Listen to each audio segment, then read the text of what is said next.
So picture this. You are sitting in this incredibly sleek, overly air-conditioned conference room. Oh, I know the exact vibe you're talking about. Right. And the hiring manager across the table, they just kind of look over their glasses at you, fold their hands, and they drop like the 6 most terrifying words in the English language. Tell me about yourself. Yes. So tell me about yourself. And instantly, your brain just completely flatlines. That's totally. I mean, you have lived with yourself for your entire life, right? You know all your own stories. But in that specific moment, your mind goes completely blank. It's like you forget your hobbies, your career. You might even momentarily forget where you live. It's wild. We've all experienced that sudden, just paralyzing freeze. And understanding the hidden mechanics of why that happens, and more importantly, how to bypass it, is the main focus of our deep dive today. Which actually brings us to a somewhat unconventional set of sources for this discussion. Yeah, I was surprised by this one. Right. So we are analyzing a transcript of this very, very rudimentary English practice dialogue. It's between 2 individuals named John and Maria. Just a basic language exercise. Exactly. On the surface, it's just an exercise designed for absolute beginners who are learning to speak a new language. But, you know, we aren't looking at this to learn English vocabulary. No, definitely not. We're using this dialogue as like a sterile lab environment. Because the language so pared down, so simple, it strips away all the messy noise of complex adult conversation. Right. It lets us see the gears turning. Yeah, it allows us to observe the pure mechanical gears of human interaction and confidence building and psychology. I think that is the perfect way to frame it. It's like a microcosm. I mean, you're always looking for ways to gain knowledge efficiently, and sometimes the absolute best way to understand a complex system like human communication is to just look at a scaled-down model. Precisely. So let's look at the setup here. John explicitly states his goal right at the very beginning. He says he wants to practice speaking to become more confident. And Maria takes on the role of the guide, basically. She chooses the topic. And what does she choose? The dreaded, tell me about yourself. Yep. And she justifies it by noting that people ask this in meetings, in interviews, and just when meeting new people. Okay, but I have to stop you there, though, because the premise of this exercise kind of bothers me. Really? Why? Well, why use that specific prompt if the goal is to build confidence? I mean, as we just established, tell me about yourself, universally induces anxiety. It definitely does. Is it just the open-ended blank canvas nature of the question? Yeah. Because you aren't being asked a targeted question, you're essentially being asked to write your own autobiography on the spot. That blank canvas is precisely the trigger, and it comes down to a concept in cognitive psychology called cognitive load. Cognitive load. Okay. Yeah, so think of your brain's working memory like the RAM in a computer. Okay, follow.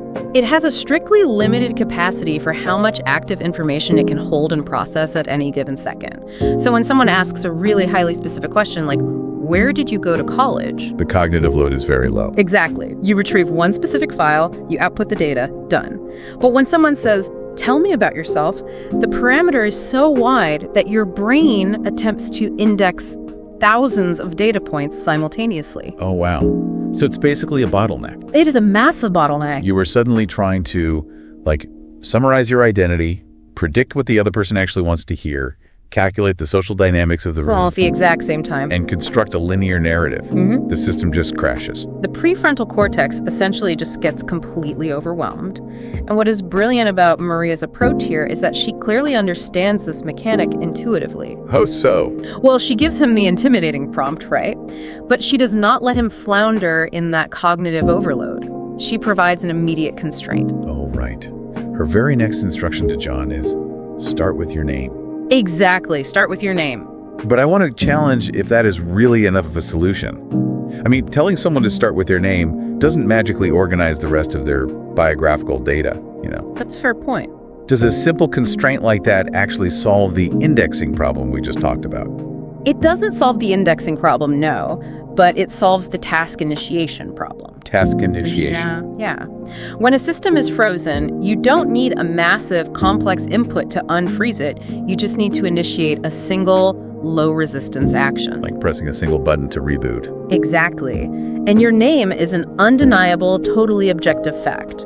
It requires absolute zero working memory to retrieve. And zero calculation about social dynamics to share. Right. By giving him that constraint, Maria reduces the cognitive load to near zero for the first 5 seconds. John doesn't have to compute anything, he just has to execute the vocalization. My name is John.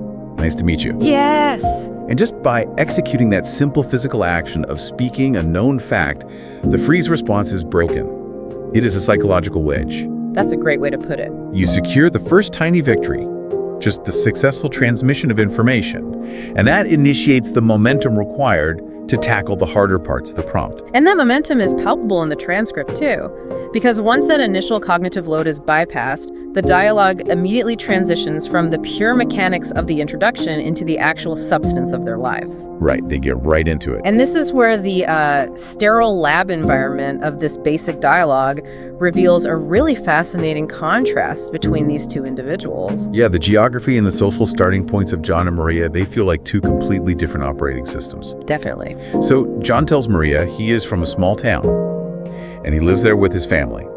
And he is very specific about the makeup of that household. He lists them all out. Yeah, he lists them out. Parents, brother, sister, and himself. And he emphasizes this localized foundation by stating that his family always supports him. His entire reality is defined by physical proximity and tight-knit familial bonds. Contrast that with Maria's operating system. Right. She introduces herself as being from a beautiful city. She is a student focusing on English and communication. And her motivation is entirely external. He's looking outward. Exactly. She wants to master this language because it helps her communicate with people from different countries. She views it as an international tool essential for global connection, education, and career advancement. So John is rooted in the local, and Maria is oriented toward the expansive and the international. Yeah, completely opposing frameworks. And normally, when two people from wildly different environments interact, there's this prolonged period of friction while they try to find common ground. Oh, for sure. The awkward small talk phase. Right. Usually people try to connect on superficial things. Maybe they both like the same sports team, or they watch the same television show or something. The weather. Always the weather. But what stands out here is how rapidly they bypass the superficial and locate a shared core value. After laying out these contrasting origins, Maria observes that good relationships make life better, which perfectly echoes John's reliance on his family support. Yes. And the reason they can reach that profound shared value so quickly is directly tied to the low cognitive load strategy we just discussed. Oh, that makes sense. Because in complex adult interactions, we often wear our nuanced identities, like our specific job titles, our political affiliations, our obscure cultural tastes. We wear them like armor. And it takes an immense amount of mental energy to maintain that armor. Exactly. And to navigate the armor of the person across from us. But in the simplified conversational space, that armor is just stripped away. Because they aren't bogged down in trying to sound sophisticated or, manage complex social facades. Right. Their mental bandwidth is entirely freed up to recognize the underlying human baseline. I mean, John relies on a literal family of 5 in a small town to feel supported. And Maria relies on the concept of global communication to build her network. The execution is completely different, but the fundamental architecture, the idea that human connection is the necessary ingredient for a good life, is identical. It is such an elegant demonstration of how simplifying our communication can actually lead to deeper, faster connections. When you remove the noise of trying to impress someone, the signal of your shared humanity comes through much louder. Oh, I love that idea of signal versus noise. And it actually bleeds perfectly into the next phase of their conversation. How so? Well, because that shared drive for connection and betterment, it dictates how they spend their time. Yeah. But I have to admit, this part of the transcript brought up a lot of skepticism for me. Oh, really? Tell me more about what triggered that reaction for you. Well, they start discussing their hobbies. Right. And it sounds like a relentless, exhausting hustle culture manifesto. A hustle culture manifesto, that's quite a read. I mean, think about it. Maria says she spends her free time reading books and watching educational videos. And when John asks her what kind of books, she specifically says she reads simple stories because they teach her new things. Oh. And John is the exact same way. He listens to music, but then he immediately pivots to saying he learns new skills. And he even states it as a core belief. We should learn something new every day. We are very driven. Very. Their ultimate goals align too. Maria wants to be successful. John wants to become a better person. Yeah. My pushback here is that leisure is biologically necessary for recovery. True. Are they just falling into the modern trap of relentless productivity, where even downtime has to be monetized into self-improvement? It feels incredibly pressurized to me. Okay, I see where you're coming from. And that is a very fair critique if you view their actions through the lens of modern burnout culture. Right. However, if we look at this through the lens of cognitive psychology and adult learning, I think you might be projecting that pressure onto what is actually a highly efficient learning strategy. Really? You don't think it's just constant working? No, they aren't treating hobbies purely as work. They are deliberately curating their inputs to maximize the signal-to-noise ratio we just talked about. Curating inputs. Okay, let's unpack that. How is reading simple stories a deliberate curation rather than just an exhausting refusal to read for pure fun? Let's use an analogy. Imagine a scientist in a laboratory trying to test how a specific chemical reacts to heat. Okay. The scientist doesn't throw a bunch of random dirt, organic matter, and various chemicals into a bucket and put it on a stove. No, obviously not. They use a sterile beaker, they isolate the single chemical, and they apply a controlled heat source. They isolate the variable to eliminate all the conflicting noise so they can clearly observe the reaction. Maria's choice of simple stories is the conversational equivalent of that sterile beaker. Oh, I see where you're going with this. If she tries to read a complex, sprawling, literary masterpiece in a new language, she is dealing with flowery prose, cultural idioms, intricate subplots, and unreliable narrators all at once. Exactly. That is the bucket of dirt. The cognitive load of managing all those variables makes it incredibly difficult to isolate and absorb the actual structural lesson. Precisely. Whether that is a new grammatical rule or a new vocabulary word, a lot of adult learners feel embarrassed to engage with simple materials because it feels, beneath their intellect. Yeah, like they're reading kids' books. Right. But Maria's stated reason is highly strategic. She reads them because they teach me new things. The lack of complexity is a feature, not a bug. She's isolating the variable. Yes. She is choosing simplicity because it is the most efficient vehicle for extracting the lesson without exhausting her working memory. Wow, that reframes the entire concept of their hobbies for me. It isn't about turning leisure into a grueling job. It is an acknowledgement that every piece of media you consume, every input, shapes your mental models. Exactly. If your goal is rapid acquisition of a new skill or a new worldview, why wouldn't you lower the friction of those inputs? It just makes sense. You, as a listener, do this intuitively when you choose a well-structured deep dive over a rambling, unedited 3-hour lecture. Yeah. Right? You are optimizing for the signal. And that intentional, highly optimized approach inevitably brings John and Maria to the most critical threshold of any learning journey. The friction. Yes. If you are constantly putting yourself in a position to learn something new every day, you are mathematically guaranteed to encounter failure. The friction is completely unavoidable. And John brings this up directly, too. He outlines his specific methodology. He says he reads books, he practices his English, and crucially, he learns from his mistakes. He doesn't sugarcoat it at all. No, he admits to Maria, sometimes learning is difficult, which feels like a surprisingly vulnerable admission in an exercise designed specifically to build confidence. It really is. Like he is admitting the structural weakness of the building while they are still pouring the concrete. But Maria's response to that vulnerability is what elevates this from a simple methodology into a practical application of resilience. What does she say? She counters his frustration by stating, difficulties make us stronger. Difficulties make us stronger. Yeah. And they both immediately agree on this principle, emphasizing that patience and practice are the ultimate requirements. And, this isn't just a motivational platitude. It maps perfectly onto the neuroscience of how the adult brain adapts. Okay, let's dig into that neuroscience. Because difficulties make us stronger.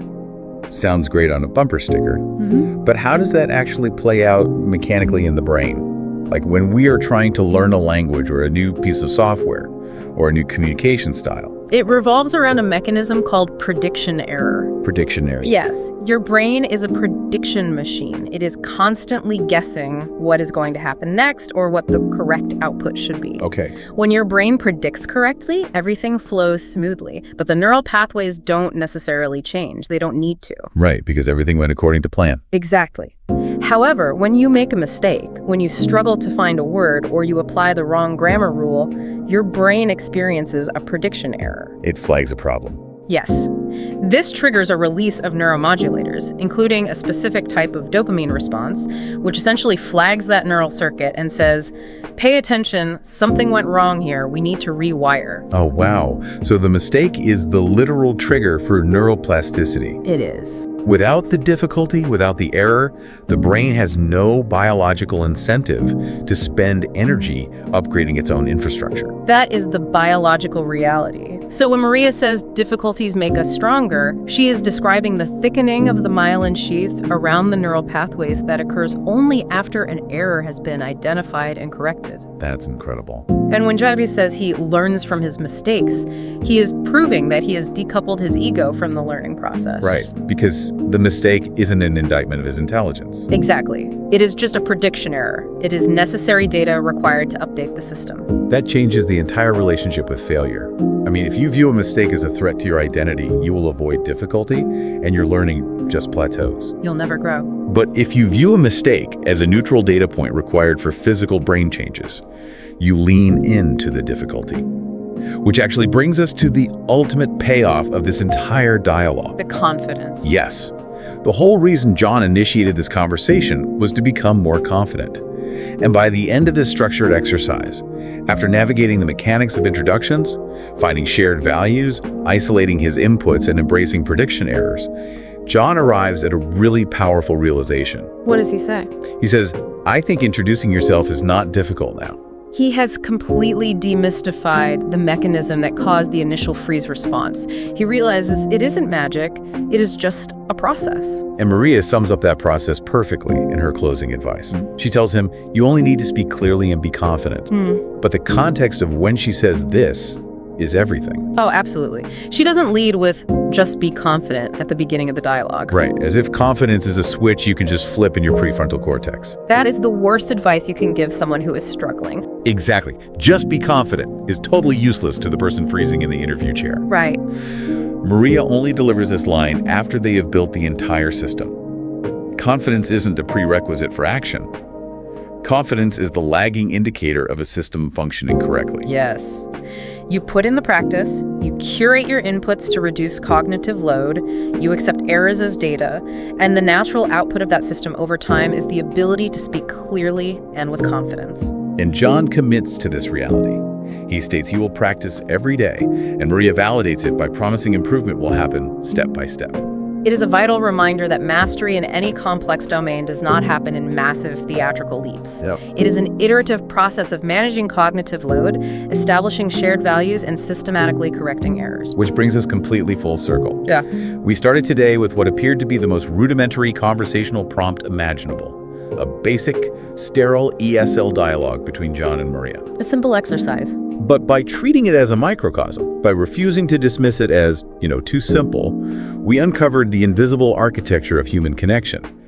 We saw how bypassing cognitive load by starting with an undeniable fact, like your name, can break the brain's freeze response and build immediate momentum. We watched two people from entirely different operating systems, one local and familial, one urban and global, strip away the noise of complex identity to instantly locate the universal value of human relationship. We examined the deliberate strategy of simple stories, revealing how isolating variables and curating your inputs is the ultimate hack for adult learning. And we explored the biology of prediction errors, proving that difficulties and mistakes are not roadblocks, but the very mechanisms required for your brain to grow stronger. In a world that constantly bombards you with complex, jargon-heavy information, making you feel like you are perpetually falling behind, the approach John and Maria take is an incredibly refreshing palate cleanser. It really is. It reminds you that true confidence isn't about maintaining a massive, complex facade or knowing the most sophisticated terminology. Not at all. True confidence is systematic. It is built step by step by speaking clearly, lowering your friction, and leaning into the inevitable mistakes. So I want to leave you with one final thought to mull over today as you move through your routine. If a sterile, rudimentary practice dialogue designed for absolute beginners can reveal so much about our neurobiology, our universal drive for connection, and the mechanics of resilience, what hidden, profound depths are currently waiting to be discovered in the everyday, seemingly boring conversations you are having with the strangers around you? Until next time, keep digging deep.